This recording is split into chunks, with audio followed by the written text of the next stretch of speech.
En la capital de Luminaria, una ciudad que brillaba de día y se ennegrecía de sospechas al caer la noche, el Ministerio de Infraestructura siempre había sido visto como un castillo inexpugnable.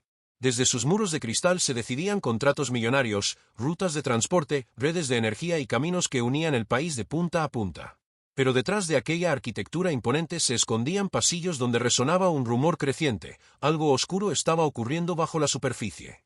El hombre que dirigía aquel gigantesco engranaje se llamaba Darío Vega, un político que había escalado con rapidez meteórica desde los barrios obreros hasta las cumbres del poder. Su discurso enérgico, su aparente cercanía con la gente y su imagen de funcionario incansable lo habían convertido en uno de los rostros más visibles del gobierno. Pero en realidad, Vega no gobernaba solo. A su lado, en esa penumbra donde se toman las decisiones que nunca aparecen en los boletines oficiales, se encontraba Óscar Ledesma, su asesor personal y sombra inseparable. Ledesma había ingresado al ministerio como un empleado menor, casi un chofer con buena labia, pero pronto se convirtió en el mensajero silencioso de Vega. Iba y venía entre despachos, actuaba como si leyera los pensamientos de su jefe y repetía con absoluta fidelidad lo que éste no quería decir en público. Los funcionarios veteranos lo llamaban el eco, porque donde estaba Vega, estaba él, y donde hablaba él, la voz del ministro resonaba de fondo. La historia comenzó a torcerse una mañana de invierno, cuando la fiscal general del Estado, Helena Darcourt, recibió un informe anónimo que hablaba de movimientos extraños en contratos de emergencia firmados durante la gran crisis sanitaria que había golpeado a Luminaria 2 años atrás. Había proveedores elegidos sin explicación, pagos adelantados sin justificación y empresas creadas de la noche a la mañana que habían recibido sumas exorbitantes. Entre los nombres que aparecían repetidos en aquel documento estaba el de Tomás Arévalo, un empresario de sonrisa impecable y pasado inescrutable. Arévalo dirigía un conglomerado demasiado nuevo para haber crecido tan rápido y demasiado próspero como para no levantar sospechas. Sus empresas habían suministrado equipos médicos durante la crisis, y según el informe, también habrían recibido facilitaciones provenientes del entorno de Vega. Darcourt, mujer metódica y de carácter firme, sabía que un informe anónimo no bastaba. Mandó a su equipo a cruzar cuentas, rastrear transferencias, revisar correos electrónicos filtrados y declaraciones de empleados de segundo nivel. Lo que encontró fue suficiente para abrir una investigación formal, contratos adjudicados sin concurso, reuniones secretas, llamadas borradas, y un patrón inquietante de pagos en efectivo provenientes de empresas vinculadas a Arévalo. El primer indicio sólido surgió cuando un contable arrepentido de una de esas compañías se presentó ante la fiscalía con una caja de documentos. Según él, Arévalo llevaba años tejiendo una red de favores con Ledesma y, por extensión, con Vega. La caja contenía recibos, notas manuscritas y un cuaderno donde se detallaban entregas periódicas de dinero, regalos, viajes y pagos de alquileres de lujosos apartamentos que, según el contable, habían sido destinados a personas cercanas al ministro. Helena Darcourt comprendió entonces que el caso era más grande de lo que parecía. No se trataba solo de contratos amañados o de sobornos aislados, parecía existir una organización criminal dentro del propio ministerio, con roles repartidos, responsabilidades definidas y un método bien estructurado para obtener beneficios económicos en cada oportunidad. Mientras la investigación avanzaba en silencio, Vega continuaba con su vida pública. Inauguraba obras, participaba en programas televisivos, daba discursos sobre transparencia y progreso. Ledesma siempre detrás, siempre atento, siempre como una figura invisible que absorbía órdenes sin que nadie escuchara una sola palabra entre ellos. Pero lo que Vega ignoraba, o tal vez intuía con creciente inquietud, era que Arévalo comenzaba a sentir el peso de la fiscalía respirándole en la nuca. Y cuando un empresario como él siente miedo, los acuerdos secretos que parecían inquebrantables se vuelven piezas frágiles que pueden romperse con solo apretar los dedos. Una noche, mientras Vega cenaba en su apartamento de lujo en la zona alta de la ciudad, recibió una llamada de Arévalo. El empresario hablaba rápido, nervioso, sin el aplomo habitual. El ministro escuchó en silencio, pero cuando la llamada terminó, su rostro había cambiado, el escudo de seguridad que siempre lo acompañaba parecía resquebrajarse. Ledesma golpeó a la puerta 5 minutos después, como si hubiera escuchado la conversación desde algún lado. ¿Está todo bien, ministro?, preguntó con esa voz grave que siempre usaba cuando quería transmitir tranquilidad. Vega lo miró fijamente. Tenemos un problema, Óscar. Y no uno pequeño. Lo que no sabían era que la fiscal Darcourt ya había solicitado autorización para extender la investigación al entorno directo del ministro. Ni que varias personas de su círculo estaban siendo vigiladas. Ni que la sombra de una acusación formal estaba más cerca de lo que imaginaban. Lo que estaba a punto de desatarse sería un terremoto político que sacudiría a todo el país. Durante semanas, la fiscal Helena Darcourt caminó como una sombra silenciosa por los pasillos del Palacio de Justicia. Sus pasos firmes y su rostro imperturbable ocultaban la magnitud de la red que estaba desenredando. Cada documento, cada declaración y cada rastro de dinero ampliaban el mapa de conexiones entre Darío Vega, su asesor Óscar Ledesma y el empresario Tomás Arévalo. Lo que empezó como una denuncia anónima se había convertido en una telaraña que envolvía a todo un ministerio. El punto de quiebre llegó un lunes gris, cuando Arévalo fue citado a declarar. Sabía que mentir ante la fiscalía podía hundirlo más, pero hablar con sinceridad también lo exponía. Su emporio, su fortuna y su reputación dependían de un delicado equilibrio. Aún así, cuando entró a la sala de interrogatorios y vio a Darcourt esperarlo con un expediente grueso y un gesto neutro, comprendió que el silencio ya no era una opción. En menos de 2 horas, el empresario comenzó a narrar lo que había callado durante años.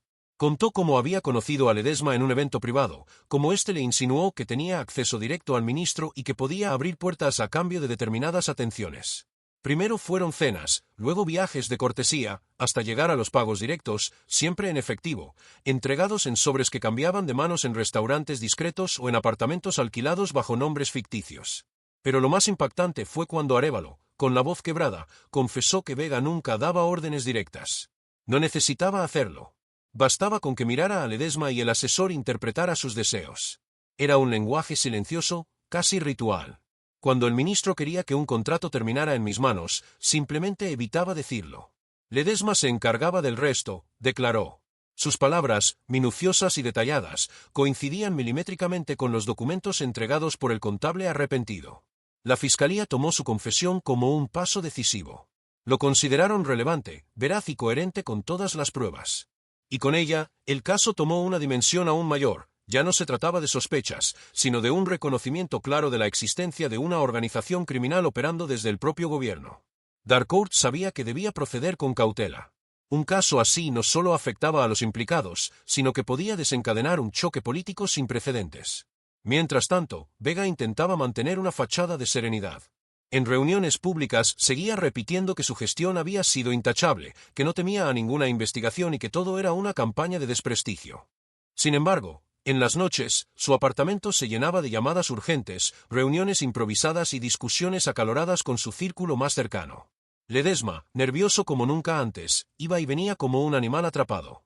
Sabía que si Arévalo hablaba, y presentía que ya lo había hecho, sería cuestión de tiempo para que su nombre apareciera en los titulares. Él había sido el puente, la mano ejecutora, el depositario del dinero, el encargado de borrar huellas. Sin él, nada habría funcionado. Y esa misma importancia lo hacía el eslabón más vulnerable. Tenemos que resistir, le decía Vega, aunque su tono distaba mucho de la firmeza que intentaba transmitir. Esto no va a llegar tan lejos. Yo aún soy diputado. Aún tengo protección. Ledesma lo miró con desesperación. No, si Arévalo decide hundirnos, Darío. Ese hombre está asustado.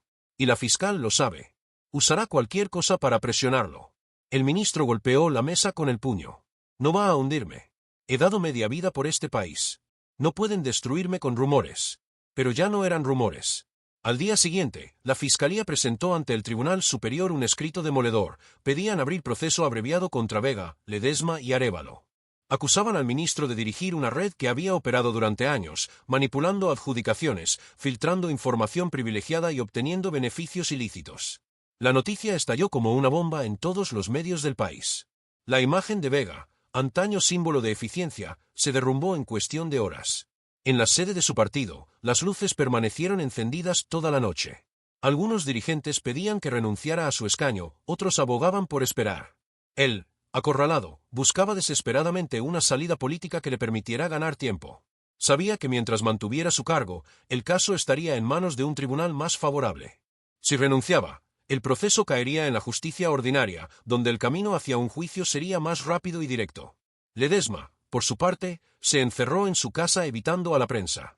No atendía llamadas, no dormía y apenas comía. El miedo había tomado el control. Cada ruido en la puerta lo hacía temblar. Cada mensaje del móvil lo hacía saltar. Sabía que la fiscalía estaba cerca de solicitar detenciones cautelares. Y si eso ocurría, todo el castillo de mentiras que había sostenido se derrumbaría. Esa tarde, Darcourt convocó a una reunión de su equipo. Sobre la mesa colocó 3 carpetas gruesas. «Estamos listos», dijo, con la voz calmada pero firme.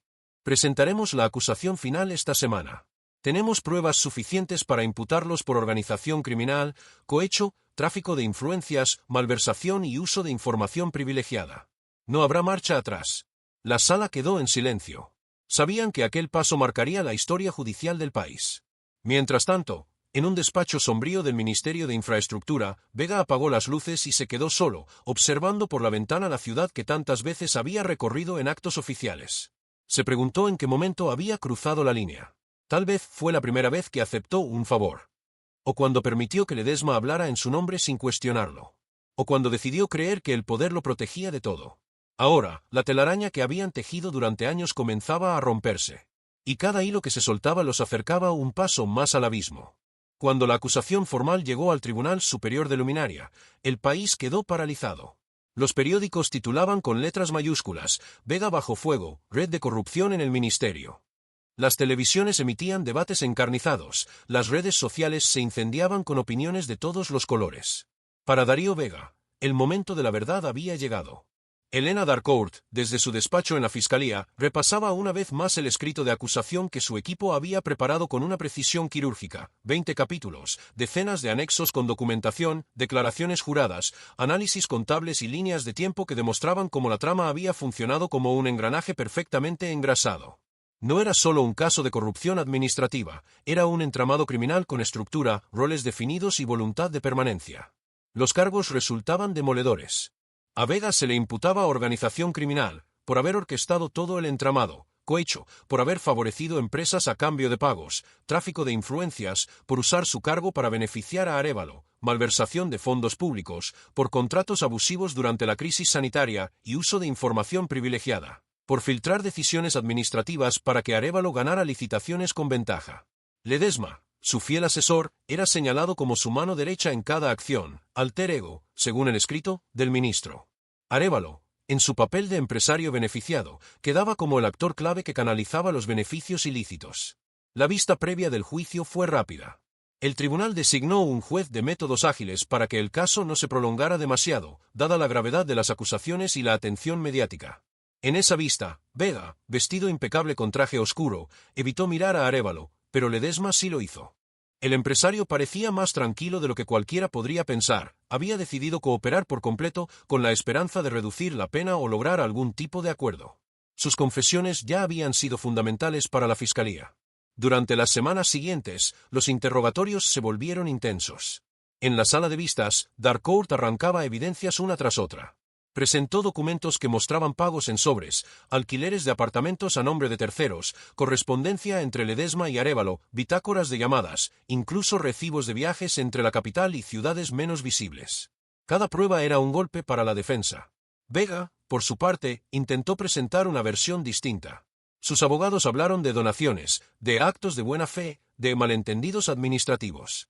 Alegaron que su asesor Ledesma había tomado decisiones por sí mismo, sin implicar directamente al ministro, que los pagos eran regalos institucionales, no sobornos, que las adjudicaciones tenían criterios legítimos. Pero en el fondo, Vega sabía que su discurso público ya no bastaba. La Fiscalía había armado un relato sólido, casi irrefutable. Ledesma, en su declaración ante el tribunal, trató de minimizar su participación. Dijo que era un consejero leal, un intermediario no corrupto, un buffer entre el ministerio y los intereses privados. Pronunció frases cuidadas, pausadas. Pero cuando le preguntaron por las entregas de efectivo y los sobres, se encogió de hombros. Lo que usted llama soborno, yo lo llamo una forma de agradecimiento institucional, dijo con voz temblorosa. Arévalo, en cambio, fue contundente. Contó con frialdad y detalle cómo había estructurado su relación con Vega y Ledesma, cómo los tres habían planificado cada operación, con reuniones en hoteles, viajes y encuentros discretos, cómo el ministro daba señales sin hablar, un gesto, una pausa, una mirada, y Ledesma entendía perfectamente lo que debía ocurrir. Nunca me pidieron que disimulara, sabían cómo hacerlo todo para que no quedara rastro, pero yo lo hice, declaró, bajando la vista. La acusación también incluyó testigos sorpresa. Personas que trabajaban en las empresas de Arévalo contaron cómo los pagos en efectivo se entregaban en sobresmanida, en restaurantes donde los camareros miraban a otro lado, o incluso en sedes temporales que cambiaban de dirección con frecuencia. También aparecieron documentos internos del Ministerio de Infraestructura donde se anotaban algunas de las promesas: resuelve con Arévalo, favorecer sin que se mantener discreción. En cada sesión del juicio, las palabras de Darcourt cortaban el aire como una hoja. Aquí no hay simple amiguismo, ni mala praxis administrativa. Hay una organización política criminal cuyo objetivo principal era enriquecerse abusando del poder público, decía con firmeza. Su voz no se quebraba, pero cada argumento resonaba con fuerza en el tribunal. Las defensas intentaron contrarrestar con informes periciales, contables, jurídicos, estadísticos, que buscaban diluir la acusación. Aseguraron que algunos pagos se habían desviado por procedimientos legales, que otros contratos respondían a necesidades reales de emergencia, que las empresas implicadas habían prestado servicios de calidad. También apelaron a las buenas referencias de Vega como gestor público, su experiencia y su trayectoria. Aún así, el juicio avanzó bajo la creciente presión de la opinión pública. En la calle, manifestantes pedían responsabilidad, cambio y transparencia. Muchos ciudadanos, que alguna vez habían visto en Vega un líder progresista, se sintieron traicionados. Otros, sus simpatizantes más fervientes, continuaban defendiendo su inocencia, convencidos de que era víctima de una conspiración política. En uno de los turnos finales, Vega subió al estrado para dar su última palabra. Sus manos temblaban levemente, su voz era más baja que en sus discursos públicos, menos firme. Contó su versión emocional, que había entrado a la política para servir, que su única ambición era mejorar Luminaria, que se había visto rodeado por personas interesadas en su poder y que él, quizá ingenuamente, había dejado que Ledesma actuara sin supervisión suficiente. Pido perdón, dijo, si alguien ha interpretado mis actos como corrupción. No lo acepto porque creo que no lo hice con mala fe, pero no puedo ocultar que he cometido errores. Si he fallado al controlar a los que estaban a mi lado, asumo mi responsabilidad. Sus palabras, cargadas de emoción contenida, causaron un silencio pesado en la sala. Algunos se conmovieron, otros las vieron como un intento de salvar su honor. Ledesma, sentado junto a él, bajó la cabeza. Arévalo, en cambio, no se inmutó. Ya había dicho lo que tenía que decir. Darcourt, en el cierre de su intervención, habló con la calma precisa. Resaltó que el perdón no borraba los hechos, que las estructuras de poder no podían ser excusa para la impunidad, que la justicia debía prevalecer aunque el costo fuera alto para uno de los hombres más poderosos del país. Cuando el tribunal se retiró a deliberar, la tensión era palpable. Los periodistas aguardaban en los pasillos. En el público, familiares, ciudadanos, empleados del ministerio y los medios se preparaban para un veredicto que podría cambiarlo todo. Finalmente, después de varios días, el juez dictó sentencia. Vega fue condenado, hallado culpable de organización criminal, cohecho, tráfico de influencias, malversación y uso de información privilegiada. La pena resultante fue severa, con años de cárcel, multas elevadas y la inhabilitación para ejercer cargos públicos. Ledesma también fue condenado, con una pena significativa por su papel como ejecutor de la red. Arévalo recibió una condena menor que la prevista originalmente, gracias a su colaboración, pero no evadió la responsabilidad. La sentencia causó un sismo en Luminaria. Algunos lo vieron como el triunfo de la justicia sobre el poder, otros, como el final trágico de un líder que se creyó intocable. Vega fue escoltado por agentes al salir de la sala, ya no era el ministro impoluto, sino un ciudadano con cadenas. Ledesma bajó la mirada mientras firmaba los últimos documentos. Arévalo mantenía una expresión neutra, consciente de que había negociado su caída y asegurado una salida lo más favorable posible. En las puertas del tribunal, Helena Darcourt dio una breve declaración pública. Este caso demuestra que ninguno está por encima de la ley. El poder conlleva responsabilidad. Y la justicia existe para quienes, incluso con poder, deben responder por sus actos. Sus palabras resonaron como un eco solemne, el eco de quienes defienden la integridad en medio del poder. Esa misma noche, en las plazas de Luminaria, la gente salió a celebrar. No era una fiesta de victoria personal, sino una reivindicación colectiva, el triunfo del Estado de Derecho, de la transparencia, de quienes creen que la política debe ser un servicio y no un medio para enriquecerse. Mientras tanto, en una celda gris, Darío Vega observaba la oscuridad por una pequeña ventana. El poder se le había ido de las manos. Había construido una red brillante, pero frágil, y al final, la misma red lo había atrapado. En el silencio de la prisión, comprendió que las decisiones más pequeñas, los gestos más discretos, las miradas casi imperceptibles habían sido las que, al final, habían sellado su destino.